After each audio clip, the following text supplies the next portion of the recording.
Good evening. I'm George Wilkinson, and this is my Week 6 informative speech assignment. The topic I chose to talk to you about today is the history behind and the evolution of the AR-15 rifle. Please keep in mind that this speech is only intended to shed some light on the history behind this legendary rifle, and in no way intended to sway you on one side or the other of Second Amendment rights issues. To understand how the AR-15 became so popular, we first need to take a look at its older brother, the M16. After World War II, the United States was looking to replace the 5 or so rifles it was using with one full automatic rifle. We first developed the M2, which after the Korean War was deemed underpowered, and weapon designers concluded that a smaller caliber, higher velocity round was needed. Next we moved on to the M14, which was actually deployed to the Vietnam War. During the early parts of the Vietnam War, reports indicated that the weapon was uncontrollable under full automatic firing mode, and the ground forces could not carry enough ammunition to keep up and suppress the firepower of the AK-47 being used by the Vietnamese forces.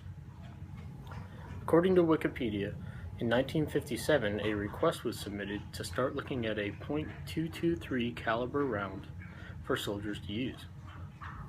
After much pushback and many failed experiments with modified versions of the rifles currently in use, the U.S. looked at what would become the modern-day M16. The M16 is actually a scaled-down model of a larger 7.62mm cartridge weapon that was designed in 1950s, called the AR-10. I read an article on rdltactical.com. It wasn't until the United States Air Force, of all branches, sponsored Project Salvo that the doors were opened for a lighter weight, smaller caliber designed weapon, which became the M16 that we all know today. The M16 was first introduced to troops on the ground during a test in 1960, where only 10 rifles were sent to the battlefield. The reaction was overwhelming, and by 1962, another 1,000 rifles were sent out. It wasn't until 1963, in several failed tests comparing the rifle to two others, that the M16 rifle became standard issue for troops on the ground. Although the initial response to the new firearm was great, it saw its fair share of growing pains and critics. A Vietnam veteran was even quoted saying, "Believe it or not, you know what killed most of us? Our own rifle. Practically every one of our dead was found with his M16 torn down next to him, or he had been trying to fix it." According to EncyclopediaBritannica.com, it was prone to jamming because of a convergence of factors.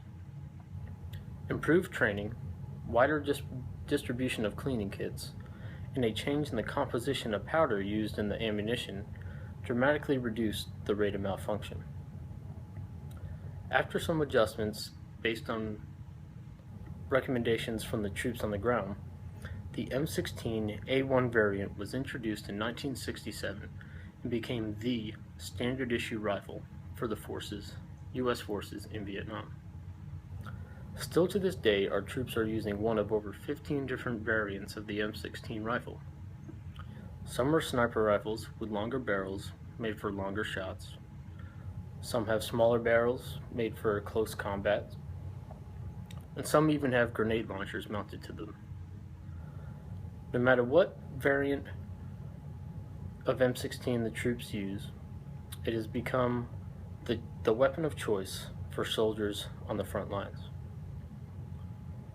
The weapon performs so well on the battlefield that a semi-automatic version, AR-15 model, was introduced to civilians and law enforcement. The AR-15 is based off the design of the M16, and the only major difference is the rate of fire modes.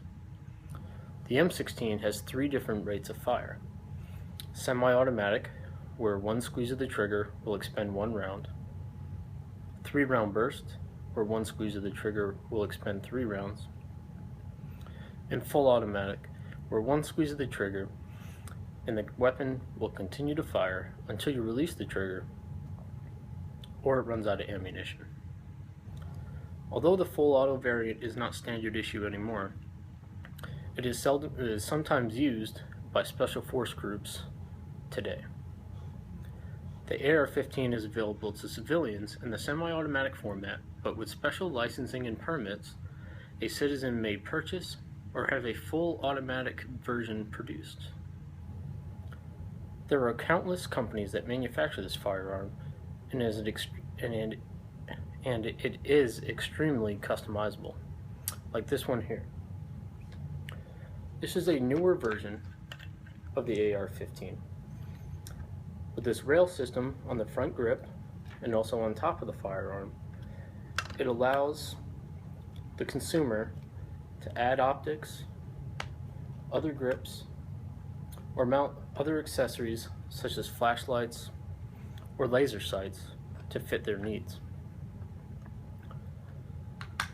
I feel this is why the AR-15 has been used by soldiers and has been loved by the recreational shooter and hunters in America today. The one thing all AR-15 owners love is its versatility. Before its introduction, if you wanted to change something on your rifle, you would have to take it to a gunsmith for modification. With the AR-15 and its modular design, anybody can order parts and change them themselves. Everything from barrels to triggers, without the expensive price tag that comes with professional gunsmithing. In fact, there is only one piece that you actually have to buy at a gun shop, and that's the lower receiver. And that's this portion down here, and this is the part that has a serial number, and this is the only part that the ATF actually considers the gun, according to the truthaboutguns.com. It's no wonder why this great rifle has seen so much success on and off the battlefield. It has several uses to include hunting and can appeal to any gun enthusiast. Even in the wake of tragedies and glooming gun bans, the AR-15 has thrived. Averages of over 25% of gun sales in America are from AR-15s. That's over $1 billion of a $4 billion a year industry. It is also estimated that over 3.3 million AR-15s have been sold to American citizens between 1986 and today, essentially making the AR-15 the modern day musket. That is my week 6 informative speech.